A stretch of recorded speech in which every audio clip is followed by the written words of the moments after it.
Bienvenidos a In Xochitl. Este es un podcast donde a través del pensamiento poético compartimos una perspectiva distinta sobre el mundo social. Cada episodio abordamos un tema o un concepto y usamos los lentes de la filosofía, psicología, mitología y literatura para analizar los horrores asombrosos del mundo moderno. Para nuestra nueva audiencia,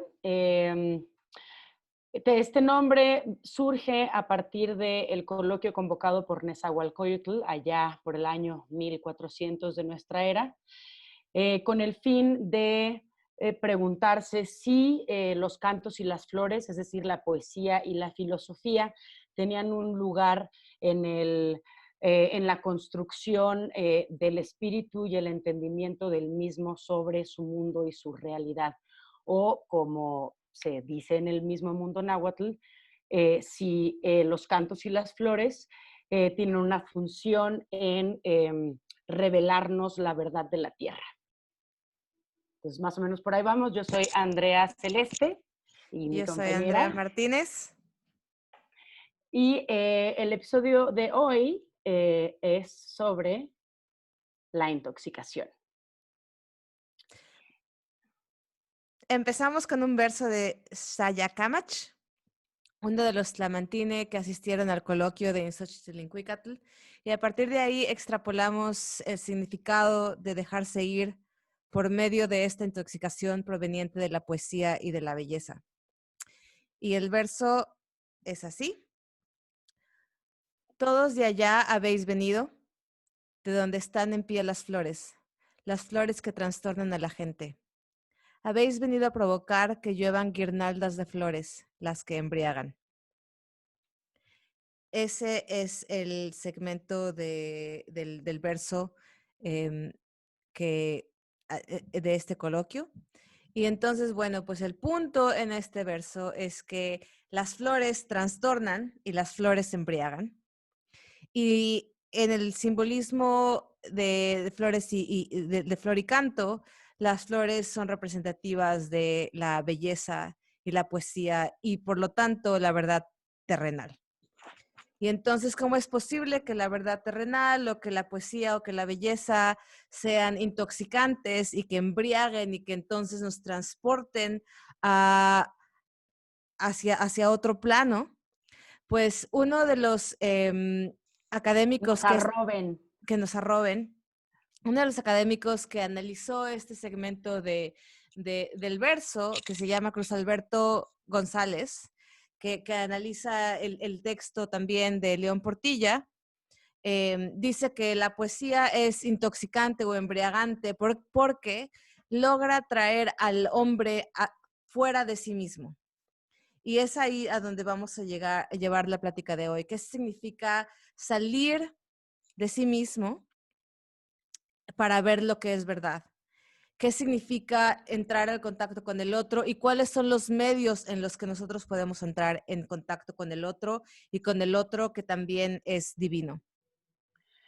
Y es justamente esto que también nos revela el verso de Shaya Kamach, lo que dice Robert Graves, que es lo que está detrás de toda creación poética, de lo que él va a llamar el mito poético, que es salir de uno mismo y reconocerse como parte de este todo y cómo es, o sea, cómo la poesía puede ser una vía y que esa es parte de la lección que está eh, pues en todo el origen de la poesía en la humanidad. Pues.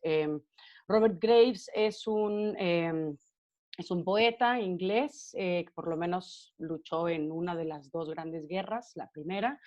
Eh, es un obseso de la mitología como buen poeta. En particular, este extracto es de La diosa blanca, que es justo la diosa blanca, la gramática histórica del mito poético, ese es el nombre completo.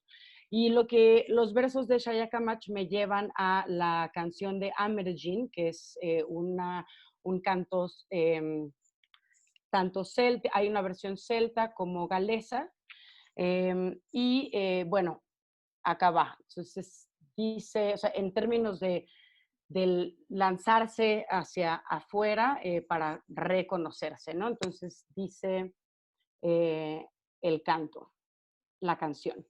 Soy un ciervo de 7 puntas, soy una inundación en una llanura, soy un viento en un lago profundo, soy una lágrima que el sol deja caer, soy una espina debajo de la uña, soy una maravilla entre flores, soy un mago, ¿quién sino yo enciende la cabeza fría con humo? Soy una lanza que ruge por sangre, soy un señuelo del paraíso, soy un cerro donde caminan los poetas, soy el útero en cada cuerpo, soy el lugar en cada colina, soy la reina de cada colmena, soy el escudo de todas las cabezas, soy la tumba de toda esperanza.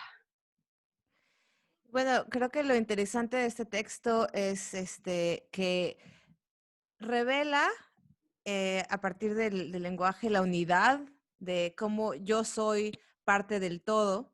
Y bueno, creo que hay un paralelo muy interesante con, por ejemplo, los cantos de María Sabina. María Sabina fue una chamán mazateca que residía en Cuautla, Puebla, y que se popularizó, seguramente nuestra audiencia sabrá de las camisetas de María Sabina, en el Tianguis del Chopo en los 90, o por ahí.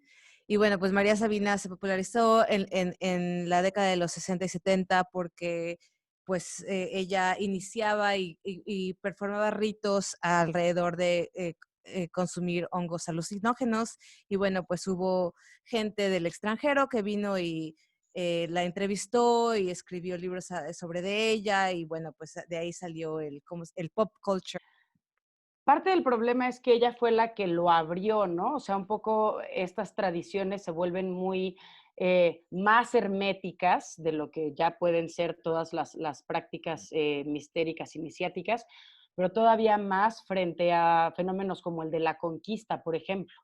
Entonces, o sea, pues al ser conquistados hay una necesidad de que este secreto ritual se vuelva todavía más acentuado porque te pueden cachar y bueno, y también hay una suerte de orgullo con mantener ese secreto. Entonces, la figura de María Sabina es interesante por eso, porque abre, populariza y pues hay quien dirá que pasa lo mismo con ciertas técnicas del yoga, que si eso no le quita algo de lo sagrado, ¿no? Y esos son, pues bueno, cada quien ya Y votará justo por María lo que... Sabina es exiliada después la sacan del pueblo, porque bueno, al principio cuando llega turismo, pues ok, no importa, vénganse todos, pero conforme va creciendo este tipo de turismo, pues ¿cómo se le puede llamar? ¿Turismo cultural? Pues sí, pues, ay, tiene otros nombres, ¿no? Hasta Vice seguro ya le hizo algún Ajá, que es documental de el esto. mismo problema en estos años con eh, el turismo de ayahuasca, ¿no? En Ah, lo que sí, es bueno. Perú, Brasil, que bueno, pues ahora abren estos centros de rehabilitación espiritual y entonces no te preocupes, nosotros te vamos a sanar el alma por medio de este ritual nativo de Brasil, donde chamanes van a estar a cargo de ti. Y entonces, bueno, pues al turista europeo, extranjero, occidental, esto le llama muchísimo la atención y cree que realmente va a sanar su alma. Y bueno, pues digo, Digo, si bien sí hay mucho investigación seria al respecto de esto y la enfermedad claro, mental y demás, que hablaremos de ello, pero también pues depende mucho de cómo está publicitado, ¿no? Y hay esto en relación al turismo y estas prácticas capitalistas que son luego muy, pues, destructivas destructivas o culturalmente. Y bueno, pues justo uno de O los últimos engañosas, engañosas. engañosas, pero no solo en el sentido, bueno, claro, es que si tú te vas a hacer una campaña para promocionar tu centro donde la gente va a venir a tomar ayahuasca, pues tienes que usar los métodos de comercio, ¿no? Entonces yo te tengo que Sí. vender la idea que esto te va a sanar. Sí, Y ya pues ahí ya tenemos un problema un poco de entrada, ¿no? O sea, exacto. que es el lucrar con la salvación o el mejoramiento con la salud, podríamos decir, de hecho. A partir de algo bueno, que está muy enraizado en estas culturas, de donde surgen estos ritos. Y bueno, pues justo uno de los últimos escándalos que ha habido con respecto a la ayahuasca es de que, bueno, uno de los efectos de la ayahuasca es que entras como a un lugar no tan consciente de tu cuerpo, Ujú. sino solo consciente de tu mente, y pues la gente vomita al principio después de tomar ayahuasca, y después los como que te acuestan Sí, es una en un representación de petate. la muerte, casi. No es un petate, no sé cómo se diga en Brasil, pero uno de los escándalos que hubo de algunos de estos centros es que mujeres han sido violadas, agredidas sexualmente En este estado, en este estado. Entonces, bueno, pues te abre este tipo de turismo, pues abre una gama de turismo pues no, hacia la de la intoxicación. tradición, turismo de la tradición. No Sí, sé por bueno, qué tiene pues que ver con eso. que sí, abre una gama de posibilidades que al entrar en contacto, bueno, pues con ciertas culturas que tú dices, bueno, pues esta parte, la ayahuasca me va a sanar o me va a cambiar, va a ser un parteaguas en mi vida. Entrar en contacto con la cultura de una región o de un país conlleva mucho más que lo que te venden, ¿no? Sí, que no es impune el producto, Ajá, ¿no? O sea, exacto. exacto. Bueno, bueno, a ver, pero cuéntanos, ahora sí, vete al verso de María Sabina después de la Bueno, polémica. Robert Graves, Ajá. el verso que leyó Andrea, me parece que hay un paralelo con María Sabina, entonces voy a leer solo una parte de uno de los cantos de María Sabina. Mujer águila dueña soy, mujer gavilán dueña soy, mujer tlacuache dueña soy, mujer tlacuache sagrada soy. Es grano, es comezón, es calambre, María Roberta. Y bueno, pues están Es diciendo calambre. escalambres, no son lo Ajá. mismo, ¿no? Todo es lo mismo. Tú Sí. eres el calambre, el tlacuache y el útero, y es como esta Y unificación la del tumba. cosmos y la tumba.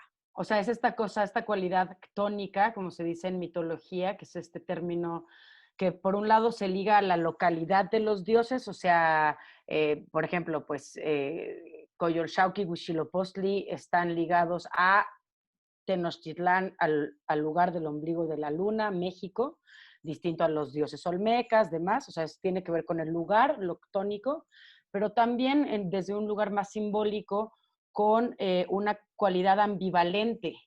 Entonces, las divinidades ctónicas son muy ambivalentes. Tezcatlipoca es una divinidad muy ctónica, tienen una capacidad de ser cuna o tumba. Como dan, quitan. Ujú. Y algo hay de esto y de estos dioses tramposos, que son muy típicos del chamanismo, el dios tramposo como Eshu también, que es el dios del cruce de los caminos en la tradición orisha, que es esto, o sea, que así como dan, quitan, y no hay mayor verdad que esa sobre la experiencia de la realidad para parte de esta tradición. Y cómo esto se liga con el buen o el mal viaje a través de la intoxicación como un camino serio de autoconocimiento, bueno, o de arrobamiento y de enfrentamiento consigo mismo. Pues perdón, Andrita. Y no, y justo esa es una de las sorpresas que, bueno, si ustedes quieren ver documentales sobre ayahuasca, hay un montón en Vice Magazine y también en Netflix, porque ¿qué hay más, como dignificación de la cultura que Netflix y Vice Magazine?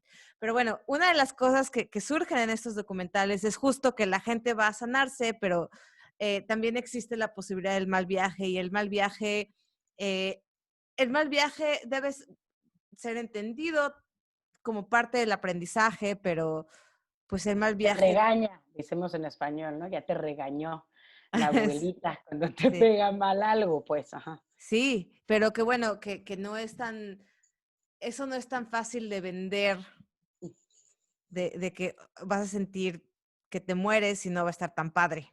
La experiencia, la awful experience sería en inglés, ¿no? Y que es la Ujú. experiencia, pues una Terrible. experiencia horrible, terrible Ujú. del trastorno. Bueno, para movernos a los inicios de la intoxicación, de la embriaguez, voy a usar a María Sabina como pretexto, o más bien aparte de la tradición de nuestras tierras originales. Y es que en México a los hongos alucinógenos se les conoce como los pequeños que brotan. Se llama el pequeño que brota, y bueno, ya sabes, pues tiene que ver totalmente con el tzin, que es el diminutivo en náhuatl. Y bueno, de las cosas curiosas, de ahí es donde hay una convergencia entre la tradición griega o de herencia cretense, del Mediterráneo, etcétera, y la náhuatl, es que, bueno, al hongo se le conoce como el pequeño que brota, y en Grecia a las laderas que son consagradas a Dionisio, son consagradas después de que les ha caído un rayo, porque los hongos alucinógenos nacen del rayo.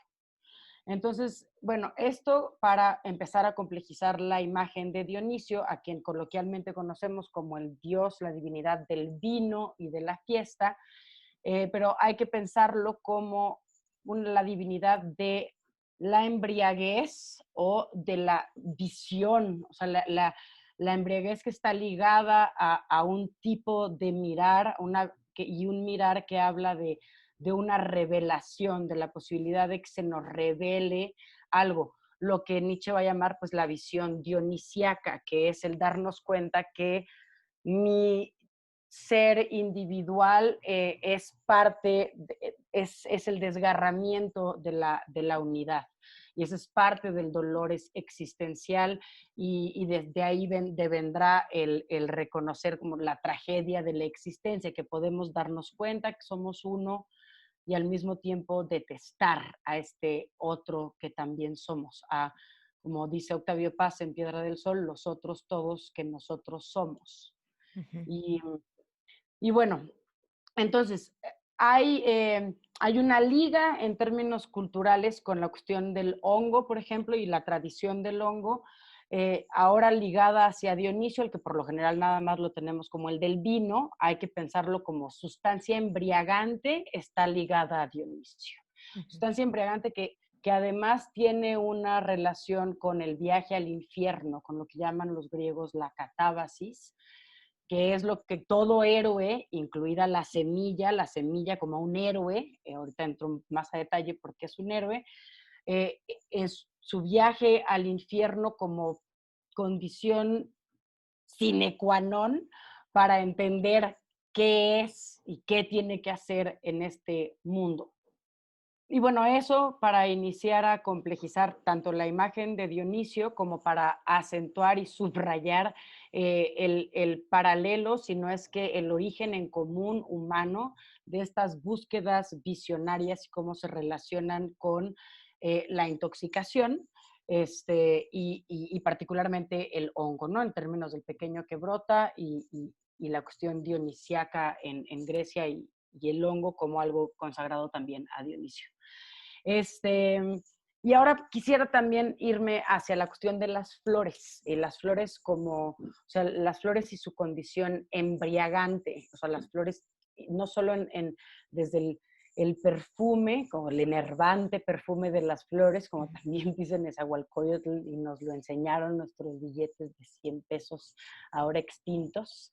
¿Ya están extintos? ¿Cómo? Ya, pues sí, ya, ahorita no me acuerdo qué es, creo que es Carranza, es algo de una de las constituciones, si no me equivoco, el último de 100 pesos, ya no es Nezahualcóyotl, Ya. y ya tampoco hay Sor Juana, o sea, ya no hay, la única mujer y ni Frida, o sea, las únicas dos mujeres que había, que además pues, son del canon muy normal en México, nomás. ¿Quién está en el de 200 pesos? ¿Quién está en el de 200 pesos? Pues no me acuerdo, pero ya no es Sor Juana. Ah, es Benito Juárez, lo subieron de nivel. ¿Quién está en el de 20? Ya no está en el de 20.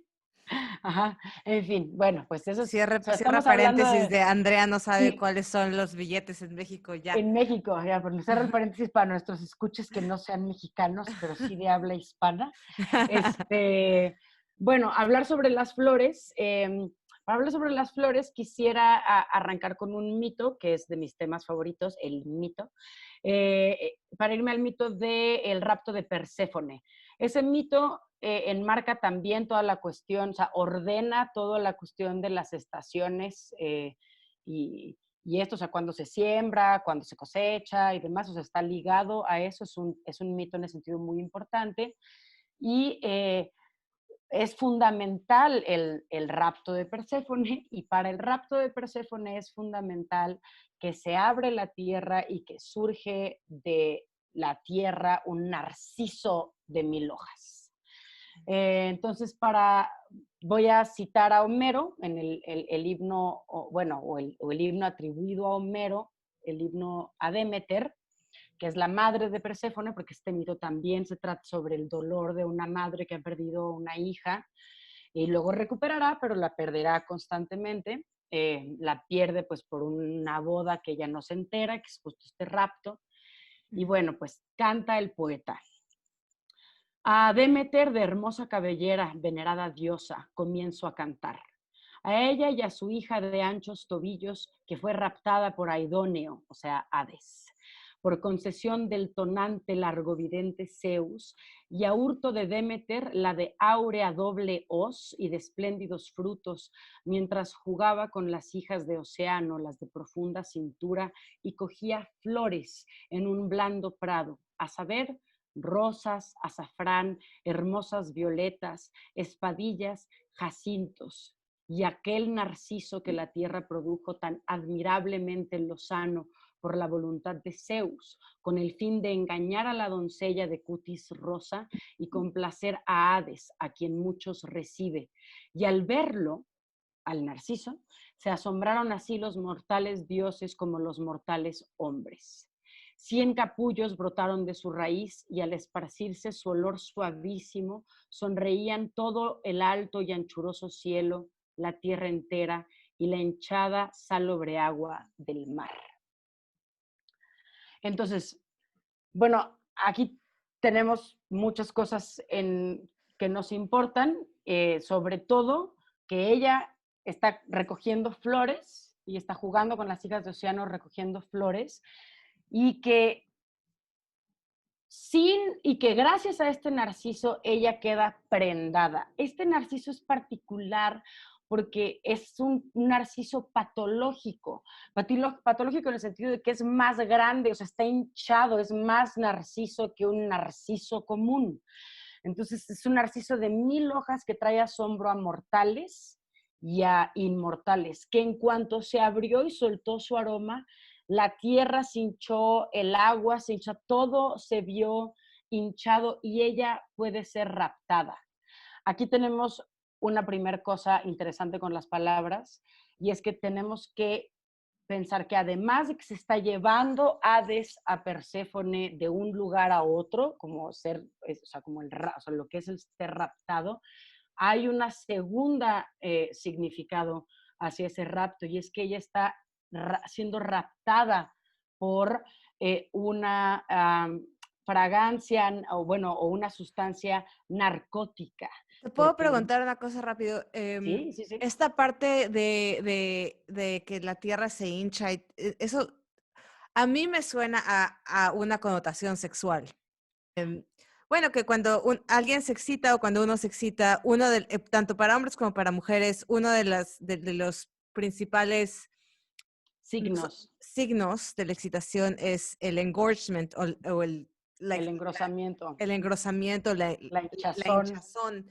Entonces, espatos. el rapto, en parte, o sea, no sé, está un poco ambiguo. También hay una connotación sexual muy fuerte. O sea, en la antigüedad, el rapto casi siempre viene seguido por la violación. Rapto y violación. Hay que entender que es o sea, hay un montón de cosas que son distintas a nuestra época. tanto rapto y violación no son los raptos y la violación de, de nuestra era, Sí. pero también sí es el origen siniestro de que te roben en el pueblo para que te cases con, ¿me explico? O sea, también sí hay eso que se siga de una tradición que va hasta allá y Ujú, que sí hay una carga sexual muy fuerte. ujú, Y también sumar este rapto de los sentidos. O sea, está habiendo un rapto de los sentidos.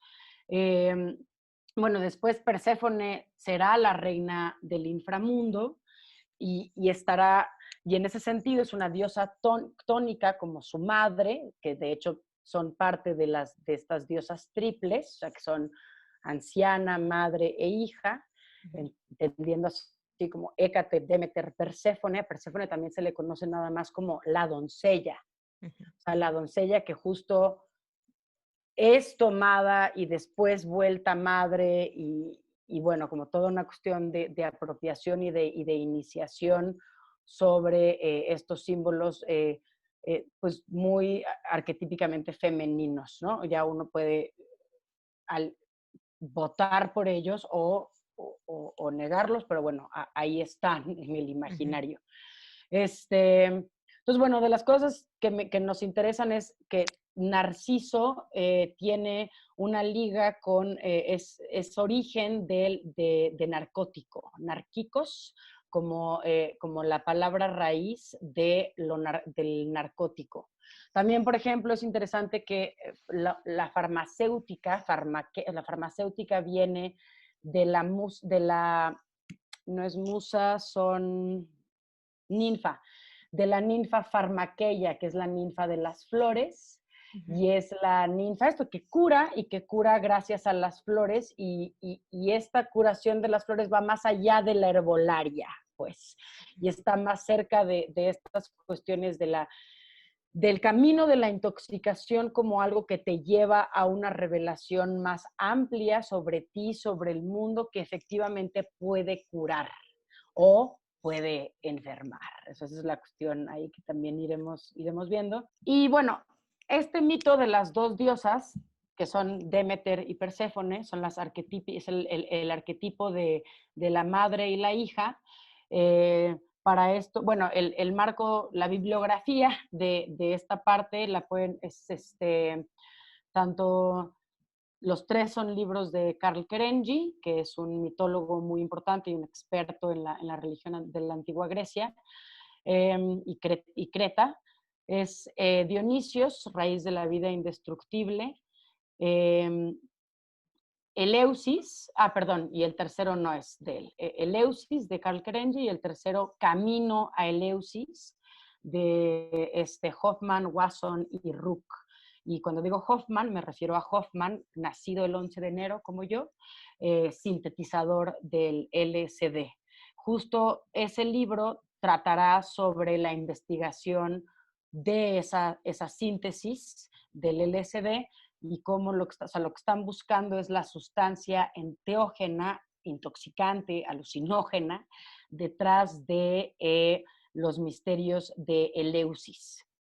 Los misterios de Eleusis fueron tocados con suma seriedad por primera vez por Sir James Fraser en La Rama Dorada, y justo ahí queda una incógnita muy fuerte de cómo siempre se ha sabido que en esos misterios unen a la humanidad y unen a la humanidad porque ahí justo lo que se revela es por qué y para qué estamos aquí, el misterio. ujú. Pero no se sabe bien cómo y como que nada más tenemos el qué nos revelan, pero no bien, pues qué y cómo es que revelan esto, ¿me explico? Entonces, parte de esta investigación que se lanzan estos tres, que son pues un historiador, Hoffman, que es químico, y un estudioso de los hongos, es a descifrar aquello que se preguntaba, o sea, aquello que falta en los misterios de Eleusis, ¿no? Que es una tradición mistérica de los cultos de la agricultura, no es de la tradición chamánica, sino de la agricultura. Y bueno, está completamente ligada la revelación, la epopeya, a una cuestión de intoxicación. Entonces, bueno, antes también quisiera acentuar que otra vía de llegar a esta intoxicación no es solo por la ingesta de algo, que es hacia donde hemos ido, o sea, cuando hemos hablado de la ayahuasca, esto mismo, el ácido mismo, o sea, son ingestas, sino no solo es a través de ingerir algo, sino a través del ayuno de eso, o sea, de ayunar. O sea, un ayuno, el ayuno ritual, lo que detona son una serie, o sea, detona que el cerebro secrete todas estas sustancias que ya están ahí, justo vía la, pues, o sea, vía el no permitir que algo entre, también suelta esto, perdón. Y que justo, bueno, este tipo de ayunos también se ha dado en grupos radicales de monjes budistas, Ujú. que ahorita no me acuerdo específicamente cuál era cómo se llama el grupo, pero eran, porque ya no existen, monjes budistas que se automomificaban y se automomificaban Ah, sí. encerrándose en una corteza de árbol y comiendo solo la corteza no, ¿El árbol de mismo? árbol específico. Ah, El punto era, pues, no solo alcanzar cierta realización espiritual, nirvana, sino, bueno, pues automomificarse. Y entonces todos los días, para avisar que seguían vivos, tocaban una campanita dentro del cubículo ajá, del ajá. mini, o sea, solo cabía su cuerpo donde estaban. Y el día que dejaban de tocar la campanita, pues ya. Entonces, pero esto era es todo un ritual en lo que ingerían para poder, lo poco que ingerían para poder morirse y automomificarse. Em, pero bueno, pues como tú dices, esta práctica No, del ayuno. está completamente relacionado también con esta cuestión del problema de la semilla, porque un poco lo que hacen estos monjes es como llevarse hasta, de algún modo, como hasta un estado semilla de entre lo vivo y lo muerto, Ujú. que era parte del misterio puesto en Eleusis. Demeter es la diosa del grano, entonces detrás del rito de Demeter y del mito de Demeter, tenemos que entender que está también la iniciación de la humanidad a entender la agricultura. Y eso está completamente ligado, como dice Kerenji en Eleusis, al entender que nosotros tenemos una vida distinta a la de los otros, cosas que están vivas, una vida que va más allá de la existencia, tiene que ver con el reconocimiento de bios en nosotros, y bios es el verbo que da pie a biografía, o sea, poderme narrar distinto a la existencia, que estás solamente presa de el presente y bueno, demás cosas como se supone que están estas criaturas más. No, el BIOS está ligado al reconocer que yo soy responsable de mi vida, yo hago mi vida y mi vida será más feliz, llegaré a esa felicidad de la que habla Aristóteles en la Ética, que es todas las cosas tienden a su bien y ese bien es la felicidad, que es entender qué soy, quién soy, o sea, qué soy. Y en ese entender qué soy o quién, qué soy, se revelará también mi acción en el mundo Ujú. y mi relación con los otros. Eso es lo que se supone que es parte del problema de la epopeya eleusina que sucedía, que llamaban los griegos al centro del templo donde ocurría todo este merequetengue, el ómfalos, o sea, el ombligo. Para ellos, el templo de Eleusis es marca, es así de crucial para la humanidad. Ahí está el ombligo del mundo, está ahí en Eleusis. Así de importante es, ahí te das cuenta, ese es el centro de por qué te das cuenta de esto, de te vuelves semilla y dejas de ser cizaña. Entonces, eso es algo interesante también para el mito, es reconocer qué palabra, bueno, pero qué cosa de lo que yo siembro sí va a crecer y qué cosas no. Y esto es interesante en español, porque en español decimos no seas cizañoso cuando hablamos mal de las personas. Ujú. Eso es sembrar el mal, distinto y la cizaña es algo o sea, es algo que parece semilla, pero que no es semilla. También se vincula con Demeter y con el grano en ese sentido, bueno, hay que cuidar la semilla, sembrarla y estar al pendiente para que pueda transformarse, ¿no? Esto para los griegos se suponía que la semilla lo que hacía es que viajaba al infierno, tenía una entrevista con Perséfone y con Hades Dionisio subterráneo, y entendía por qué y para qué de su bios. Y entonces regresaba y había toda una ética y estética ligada a esta visión. Este, sí, entonces, nada más como para ligarlo también aparte de la mala publicidad de la ayahuasca, es que, o sea, y de la ingesta de estas plantas, pues, sacras desde la tradición, desde las tradiciones religiosas, es que el kikion, que es lo que bebían, que justo lo que descubre Hoffman, Wasson y Rook es que hay un enteógeno en el kikion, que es el hongo del centeno, que es la semilla consagrada de Demeter. Y entonces ese kikion, esa bebida, es un embriagante y es un alucinógeno. Es prácticamente un veneno. Te lo tomas y la muerte o sea, se lleva al cuerpo a un límite cercano de la muerte. Entonces aquí esta es la otra cosa, los misterios religiosos siempre están ligados a eso, a cuál es el misterio de la vida y de la muerte. Y entonces, y para entender la vida parece que hay que por lo menos pasar por la representación de la muerte en el vómito, en estos estertores internos, y ya después de eso viene la visión. Sí, porque la muerte finalmente también es la representación más absoluta del otro, ¿no? Del Entonces, límite, uh-huh, sí, de lo otro. de cruzar la frontera más absoluta de lo que es, de lo que no soy yo.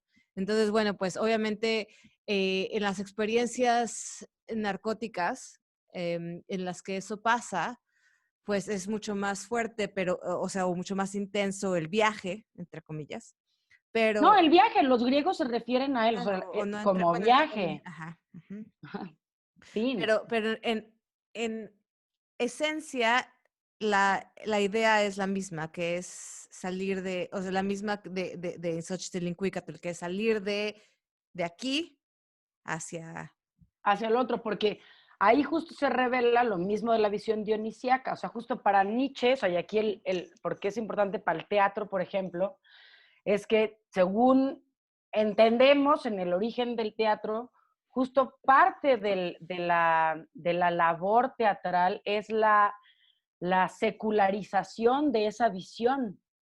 O sea, digo, si bien ocurría dentro de un rito religioso, que son las fiestas dionisíacas, pero es que no solo se enteren de esto, que tiene que ver de la apropiación de tu vida, que no solo se enteren de esto los 30 que pueden entrar anualmente a los misterios de Eleusis, sino todos los que caben en el teatro, que teatro lo que significa es mirador, el que ve que aquello que se revela y que le va a decir parte de la verdad sobre sí mismo. Digo eso en términos de el teatro, mi otra pasión, además de hablar. Em, bueno, y pues justo hablando de estos encuentros entre de diferentes ámbitos de la experiencia intoxicante, que es el intoxicarse por medio de narcóticos para entender al otro o para entender lo otro o para asombrarse a partir de lo otro. Tenemos entonces la O experiencia espantarse. o espantarse, tenemos la experiencia religiosa como una de las primordiales más socialmente aceptadas. Ahora, bueno, obviamente es mucho más cool hablar sobre mi viaje de peyote que hablar sobre cómo hablé con Dios, pero bueno, en un momento de la historia era mucho más aceptable ser un santo o lograr ser un santo y tener esta clase de visiones o visitas de eh, Sí, Dios. el endiosamiento que pasa desde, digo, en términos de eso pasa desde las vacantes, que son las mujeres consagradas a Dionisio, que están en este éxtasis, hasta Santa Teresa, ¿no? Que ya es visitada, pero por un angelito que la penetra con el rayo divino, pero en ambos casos estamos frente, o sea, un individuo frente a la divinidad, o más bien en relación con la divinidad, endiosado, pues, en manía. Y justo llegamos ahí a William James. William James fue hermano de Henry James. Es un psicólogo, filósofo del siglo XIX, a finales del siglo XIX. Y las clases que dio en la Universidad de Edimburgo fueron recopiladas en un libro que se llama Las variedades de la experiencia religiosa. Y en tal libro o en tales clases, él habla de su análisis de recuentos de personas muy religiosas, padres, monjas, santos, de cómo describen la experiencia religiosa y qué es lo que esas experiencias religiosas o místicas tienen en común.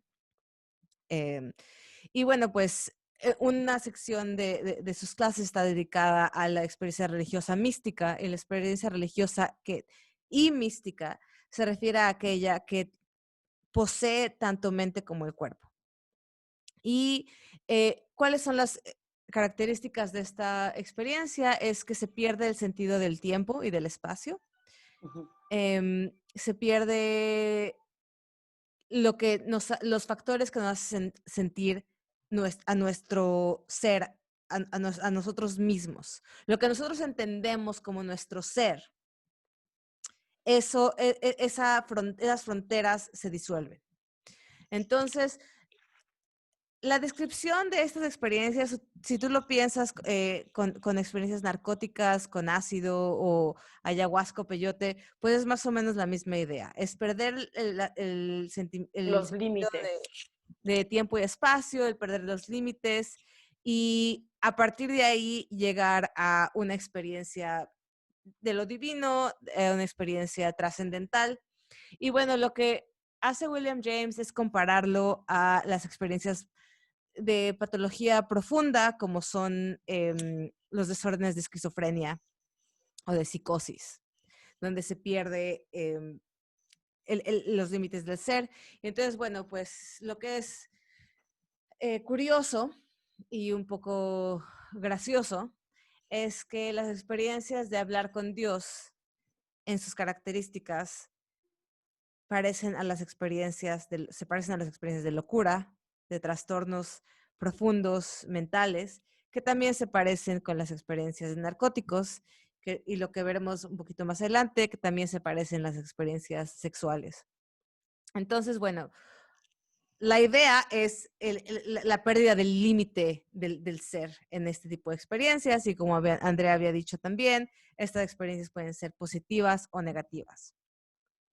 Sí, justo, o sea, pensando en el Eusis, que es, o sea, parte pues, como del background de la experiencia mística por esotérica y mística par excellence, el Eusis Ujú, como tradición. O sea, ahí hay toda una preparación en pos precisamente de no mal viajarse. ujú, O sea, porque si no te preparas, el viaje puede ser tremebundo, efectivamente, y puedes no tomar bien el paso hacia la representación de la muerte.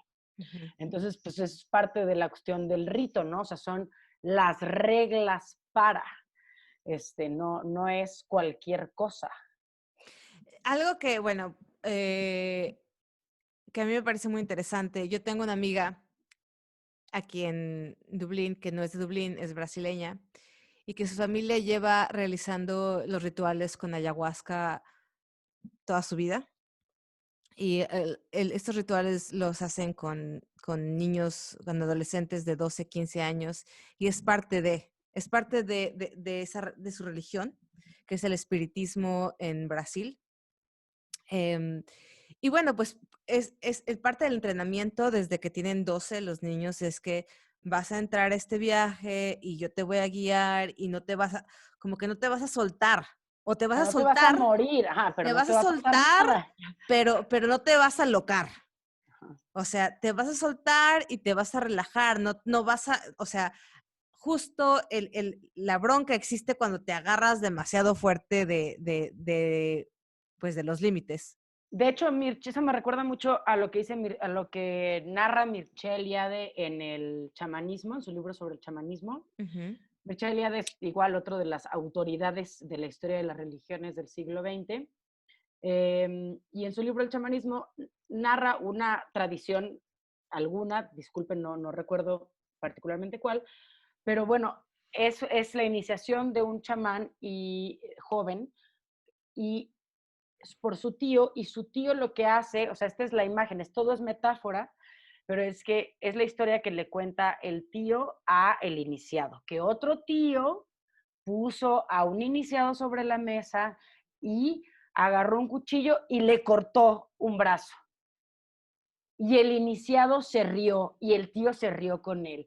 Y luego le cortó las piernas y los dos se rieron. Y luego le cortó así hasta que le corta la cabeza y la cabeza se ríe. Y ahí hay, o sea, ahí hay muchas cosas interesantes, pero bueno, en términos de lo que estamos hablando ahorita, tiene que ver con esto que es, vas a perder los límites, se te va a descuartizar, porque todo esto se vincula mucho a esta divinidad arquetípica que es Dionisio, que es el dos veces nacido. Entonces, te vas a morir, pero para renacer y un renacer con otra conciencia y con otro, y en ese sentido otra presencia para lo otro que eres tú y demás. Entonces, lo que es muy bonito de esto es que se ríen, o sea, hay extrema violencia, pero hay una risa, hay una familiaridad, es esto, o sea, sí, vas a sentir que no eres tú, vas a sentir que está muy Pero, bien. pero aparte del miedo y hacia la intoxicación, hacia el concepto de intoxicación en general, em, ya sea narcótica o ya sea por medio de el asombro, la divinidad, etcétera, el mal viaje, parte del miedo y parte de esa reacción moral en contra del sentirse intoxicado es justo la pérdida de límites, la deconstrucción del ser de una manera que me incomoda, que también. El cristianismo requiere identidad para rezar. Ujú. O sea, de verdad, o sea, digo, un poco lo hago en broma o sea, porque constantemente bromeo con el cristianismo, religión a la que pertenezco, no sé. Este, No hay este miedo escape.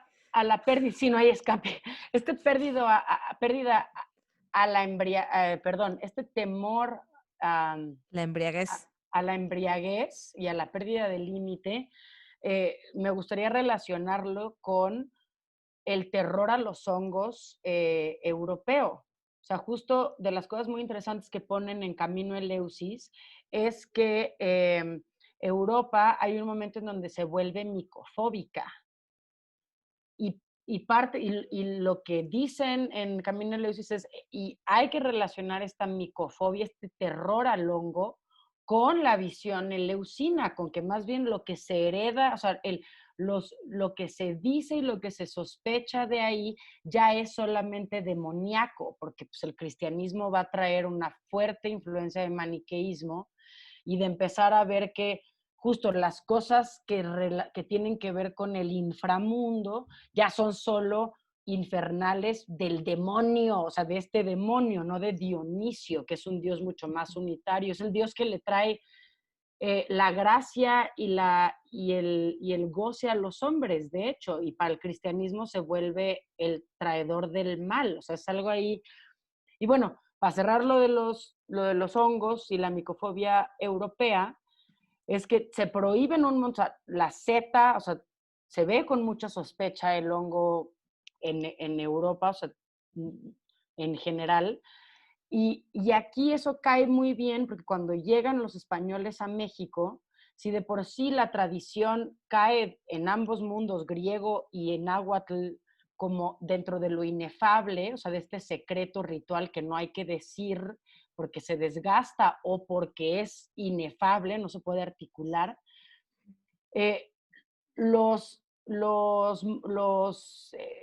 evangelistas, o sea, los franciscanos, los dominicos, los franciscanos y jesuitas sobre todo, en cuanto vieron eso de la tradición, optaron por ni siquiera mencionarlo, justo entre que ya traen un terror contra los hongos heredado de esta Europa recién cristianizada, y entonces, y en este afán de, bueno, tampoco los vamos a acusar con los reyes, porque entonces nos van a terminar de matar a todas las personas que estamos tratando de convertir. Entonces, pues aprovechemos que la tradición es bastante muda y no andan hablando estas personas de los hongos, de hecho se les habla en chiquito, me comentan, este, y, y así pues se logra, o sea, permanecer la tradición, porque pues no hay un dominio sobre ella, sino más bien no se quiere ni siquiera tocar, es ya de por sí un tema tabú pues para el cristiano, entonces no se toca y eso es parte de lo que, que permite que la tradición pueda continuar pues hasta épocas de los Beatles, ¿no? Ajá. Eh, Y bueno, esta parte que dices de que estábamos hablando del miedo a la intoxicación, porque es el bajar la guardia. También William James habla, pero con respecto solo al vino, bueno, al vino, al al alcohol. alcohol. Al alcohol no habla de hongos ni de hierbas alucinógenas ni nada por el estilo, solo habla del alcohol. Lo que William James dice del alcohol es que es una forma de decir que sí. Bueno, esto no obviamente le va a caer muy bien a Alcohólicos Anónimos y a gente con problemas de alcoholismo, etcétera. Y yo entiendo que es problemático, pero bueno, estamos hablando de 1890 y tantos. Pero bueno, el punto es que el alcohol desinhibe, eso creo que es conocimiento común de todos, Uh-huh. desinhibe y entonces lo que dice William James es que la conciencia borracha o la conciencia alcoholizada se parece a la conciencia mística. Y la conciencia mística es tal porque le permite al ser afirmar. Afirmar, Unificar y decir que sí, ¿no? ¿Cómo sí, es? afirmar y decir que sí. El alcohol, según William James, excita la función del sí en el ser y permite expandirse. Claro que, bueno, si cada quien hablamos de nuestras patologías, esa expansión puede ser un mal viaje o un buen viaje. A la Em, copa, como decimos en Como México. decimos en México, mala copa. Pero bueno, eso es también dependiendo de la patología del individuo y de Y su del ego. presente, o sea, porque también decir patología es determinar mucho y decir que así, o sea, luego pues eso, la mala copa depende de pues, cómo andas Sí, hoy. sí, sí, sí, también. O sea, digo, Pero solo bueno, como justo, para, justo por eso el alcohol en ese sentido expande lo que está adentro y lo saca sí, lo hincha, o sea, para... es que Ajá. estamos otra vez frente al problema de la pasión también.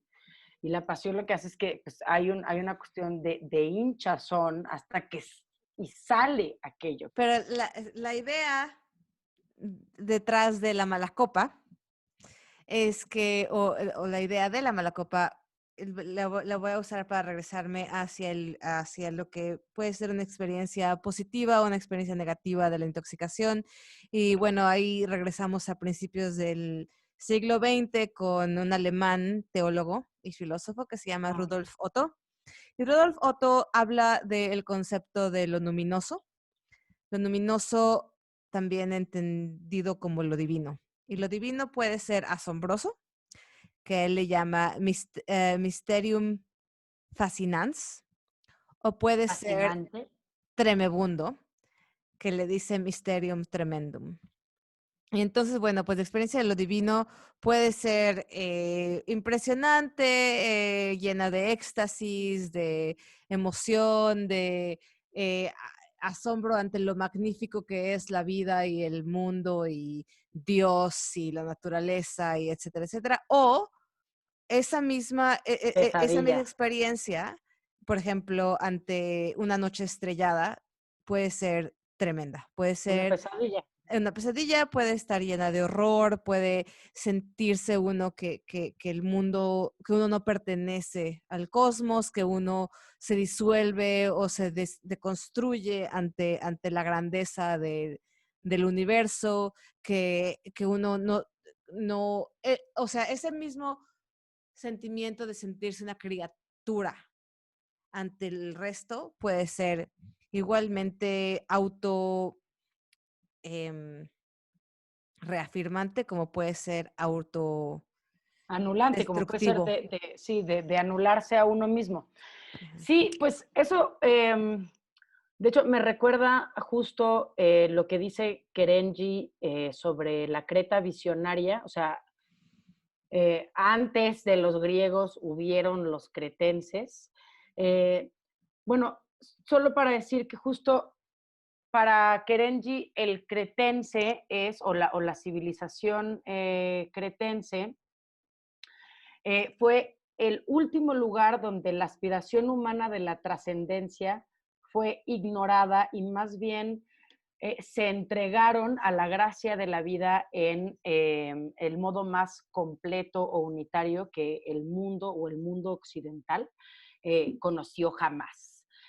Y es esta, o sea, cuando dice esta aspiración de la trascendencia que tiene que ver con, con un rasgo que va a encontrarse en muchas de las religiones más importantes, el cristianismo, por ejemplo, tanto el cristianismo y también la tradición egipcia, persa, órfica, que tiene que ver con preocuparse por lo que viene después, no por lo que está pasando aquí ahora, sino, no, tu vida será después cuando te mueras. O sea, Ujú. esta rasgo escatológico, o sea, que así es como, ese es el término de la historia de las religiones, y lo escatológico es lo que se preocupa por el fin.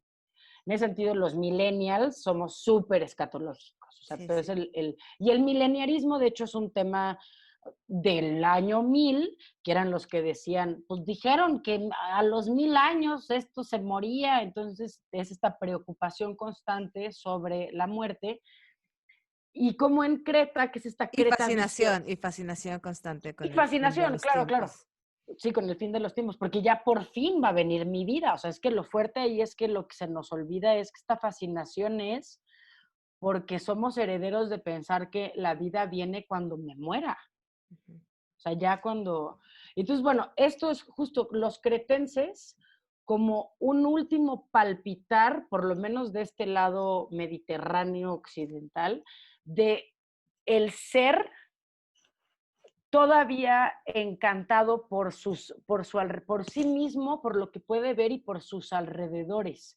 O sea, el ser frente a un algo que acontece y que en ese acontecer él también se revela y hay una danza cósmica, que me dice también cómo actuar.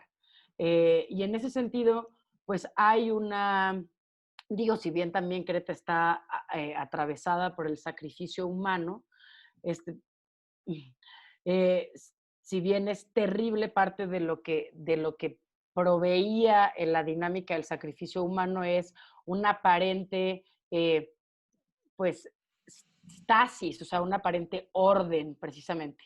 Pero bueno, si uno también se hace de la vista gorda con respecto al sacrificio humano, tiene que ver con la entrega de ese, o sea, la posibilidad de asombro, y el asombro solo es posible si estoy presente Ujú. y si me entrego a esa otra cosa que puede ser asombrosa y que me puede en ese sentido asombrar hasta la intoxicación o intoxicarme hasta el asombro, no sé Sí. cómo decirla. Y esta presencia O es que necesaria, se pierda uno dentro de esa intoxicación, dentro de ese asombro, el perderse ante. pero para perderme antes tuve que tenerme, tuve que estar presente en eso. Sí, O sea, sí. y ahí hay esa dinámica paradójica es muy interesante porque también la tenemos con lo místico, Ujú. o sea, con el encuentro con Dios y con el encuentro con el orgasmo. O sea, Sí, sí. que es también, es esto mismo, es para poder perderme y entrar a la pequeña muerte, primero tengo que ser este sujeto de deseo. Y estar en mi cuerpo, Ujú. no en... Estar en mí, o sea, Ajá, ser. sí, en mí. Ajá, exactamente. Y en este perderse para encontrarse o encontrarse para perderse, que Andrea también ya mencionó el aspecto sexual.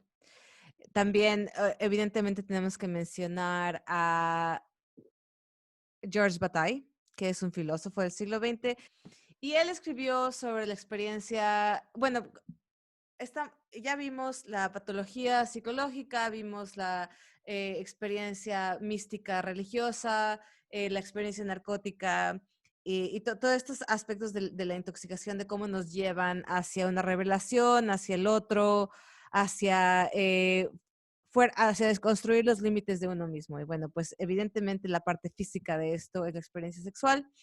Em, William James también habla de esto con, como ya mencionó Andrea, con Santa Teresa, las visiones de Santa Teresa, de cómo ella describe, como dijiste, Andrea, el rayo, la espada del santo, cómo la penetra con su luz. De Y Dios, de Dios, de Dios. O sea, de ajá, Dios, perdón. es Dios mismo. Sí, es un rayo Y, de Dios. y cuando Santa Teresa describe las visitas de la deidad, em, a menos de que sepas que está hablando de Dios, realmente parece como si que estuviera hablando de sexo, ¿no? Y ahí es donde entra esta Coito. convergencia coito. Em, y bueno, pues según George Bataille, el ámbito místico y el ámbito sexual están unidos porque lo que tienen en común es un área de oscuridad terrible. Y la área de oscuridad terrible a la que pertenecen, la mística y la sexual, es la pérdida del ser. La pérdida del ser a través del encuentro con lo otro, con la otredad. Em, en el libro de Erotismo y Sensualidad que escribió George Bataille, aparte de hacer una investigación de la experiencia sexual y hasta cierto punto de la fenomenología del encuentro sexual, una parte está dedicada al misticismo y cuando cita a el padre Bernard, o algo así en francés, Así. este padrecito dice que el sexo expresa la unión entre la unión entre la humanidad y la deidad inefable. Y el sexo logra expresar esto de una manera física, de una manera que la experiencia mística no lo puede hacer. Padrecito. Porque la experiencia sexual físicamente involucra el rompimiento del límite con el otro. Y a partir de esa unión física, uno se puede conectar con una realidad terrenal con la que uno no se puede conectar necesariamente en el ámbito divino. Entonces, es posible entender lo divino entendiendo lo terrenal, lo cual es una premisa un poco, si uno es, si uno se Muy de ascribe a la golpe de moral, pecho. ¿eu? Ujú. Sí, muy de golpe de pecho. Sí, El sí. cuerpo sale, está ahí solo para ser lastimado y enfermo. El cuerpo decae y enferma y el cuerpo peca antes que nada. Y bueno, pues ahora, este padrecito un poco de manera muy controversial dice que la experiencia mística confina ciertos impulsos solo a la conciencia interna sin tener esta actividad física real e intencional. Y que entonces, pues a partir de la sexualidad, esto se puede experimentar de bueno, ambos ámbitos. Claro, esto no significa que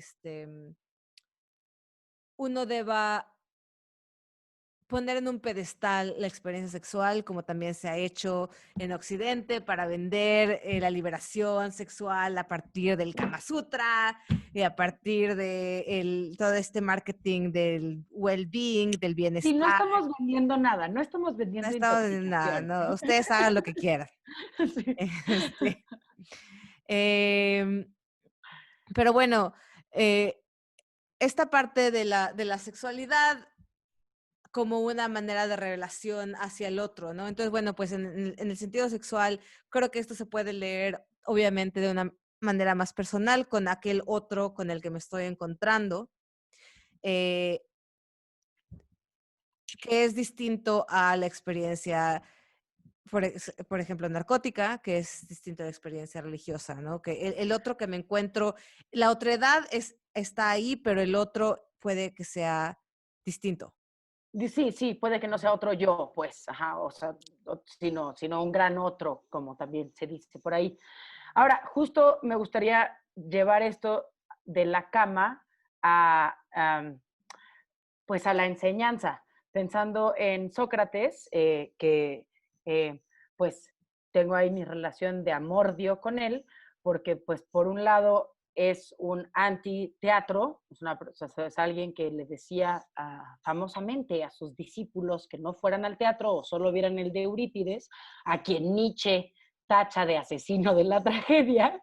Entonces, bueno, por un lado lo detesto por esa parte de que odia el teatro, pero por otro, toda la relación erótica de la que él habla al respecto de los discípulos, o sea, cómo es necesaria una carga erótica, o sea, una carga amorosa entre maestro y discípulo, eh, porque esa carga erótica es lo único que te permite arrojarte al otro, ese interés, eso que yo pongo de mí afuera, pues, también lo que va a decir Freud, que es el amor en Introducción al Narcisismo, que es pasar de querer todo para mí, de este narcisismo primario, a dotar al otro, a animar al otro. Yo también le doy lugar al otro y me permito entrar en diálogo con el otro y que el otro me transforme. Entonces, pues bueno, usé alevosamente la palabra diálogo porque pues es el modo en que este odiador del teatro pudo bajar pues todo su paradigma filosófico. Entonces, lo curioso es que por un lado denosta el teatro, pero por otro, la forma en la que lo conocemos es el diálogo filosófico que viene del drama, o sea, del teatro, que es este uno, es este A y este B llegando a un C. Hay también una cualidad dialéctica que de hecho todo el teatro aristotélico tiene, y ahí ya también no entraré bueno, ¿y qué con el teatro que no es aristotélico o lo que sea?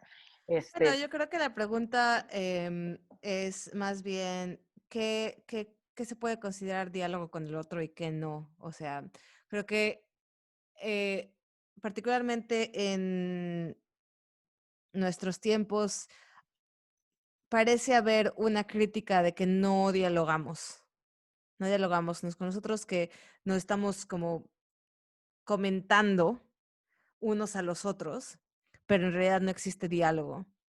Y bueno, es una pregunta abierta.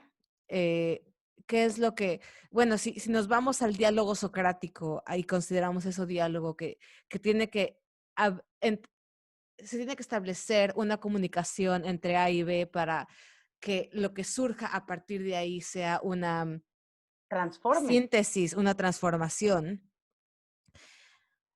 Bueno, yo creo que había que preguntarse a uno mismo es qué tanto permitimos esa transformación a partir de los otros con lo que interactuamos o si realmente solo estamos reafirmando, intentando reafirmar nuestras creencias y nuestros principios, que yo creo que, no Sí, sé, que de eso no se tratan justo los diálogos socráticos, o sea, podemos decir lo que queramos de Sócrates, pero si de algo se trata el diálogo socrático es de poner algo sobre la mesa y que eso que se pone sobre la mesa transforme la dinámica de ese mundo que está planteado.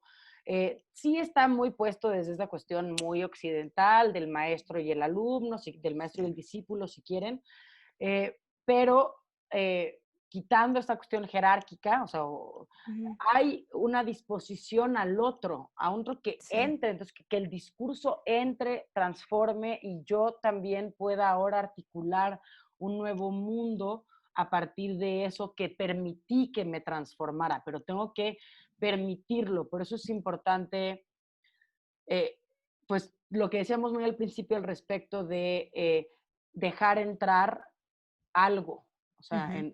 el dejar entrar algo o dejar que algo que ya está adentro accione en términos del ayuno o la ingesta de este algo que en Sí, el que último... permito que entre en todos los sentidos, ¿no? En todos los sentidos, todos los ámbitos, todas las áreas que lados, que permito que entre a mí y que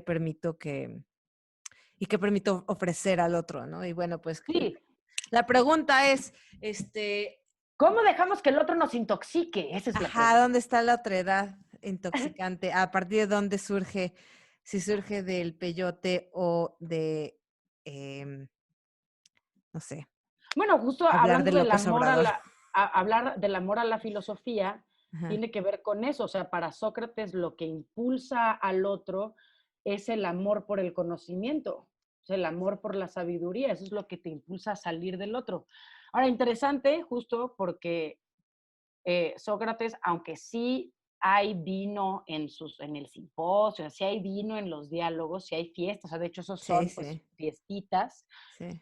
Él famosamente era un animal político que decía que no había modo que la naturaleza le pudiera enseñar algo. Entonces también, por un lado, nos acobijamos en Sócrates al decir, órale, Sócrates pone sobre la mesa que el otro puede intoxicarme y cambiarme el mundo, pero él mismo justo no le entraba a esta fiesta, o sea, era un no dionisiaco, o sea, Ujú. es desde todo otro lugar. Y bueno, pues en esa disposición y actitud hacia la otredad, queremos invitarlos a que nos envíen o Que nos den- critiquen. nos critiquen o nos comenten o establezcan diálogo con nosotros si es que hay alguien allá afuera. Sí. Este es Insochitzilincuicatl. Yo soy Andrea Martínez Yo soy Andrea Padilla. y nos vemos en el siguiente episodio.